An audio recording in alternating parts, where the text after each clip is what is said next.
শুভ সকাল বন্ধুরা। রাত থেকে মেয়েটার গায়ে জ্বর, তার উপরে এতদিন মামা বাড়িতে থেকে নিজের বাড়িতে এসে নতুন লোক দেখে ভয় করছে। ওষুধ খাইয়ে ঘোরাতে তো কান্না থামিয়েছে। দাদু ডাকতে দাদুর কাছে গিয়ে তো ভালোই খেলছিল।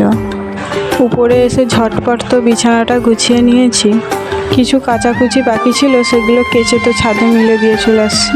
সকালে তো তেমন কিছু খাইনি, দুটো বিস্কুট খাইয়েছিলাম, তাই ঝটপট এসে মেয়ের খাবারটা তৈরি করে খাওয়াতে বসে গেছি। যখন মায়ের কাছে ছিলাম তখন কখন খাওয়াতে হবে, কখন চান করাতে হবে সবই তো মা করে দিত। এখন শ্বশুর বাড়িতে এসে খাওয়ানো, চান করানো, তার উপরে সংসারের কাজ নিজেকেই একাকে সামলাতে হচ্ছে। প্রথম তো একটু অসুবিধা হচ্ছে, তবে আস্তে আস্তে সব ঠিক হয়ে যাবে। তোমাদের সঙ্গে কথা বলতে বলতে তো খাওয়ানোটা প্রায় অনেকটাই হয়ে গেছে। আর মেয়েটা দেখো ঘুমিয়েও পড়েছে খেতে খেতে। আমার মেয়ের এই অভ্যেসটাই খারাপ, খাওয়ার সময়তেই সে ঘুমিয়ে পড়ে। বিছানা করে তো শুকরিয়ে দিয়েছিলাম, কিন্তু এসে দেখি উঠে পড়েছে।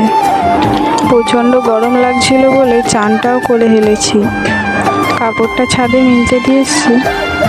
দুপুরে তো খাওয়া দাওয়া করে ঘুমিয়ে পড়েছিলাম, আর বিকালে উঠতে তো দেরি হয়ে গিয়েছে, তাই ঝটপট ঝাঁটটা দিয়ে দিচ্ছিলাম। নিচে তোমার তরমুজ কেটে ডাকছিল খাওয়ার জন্য।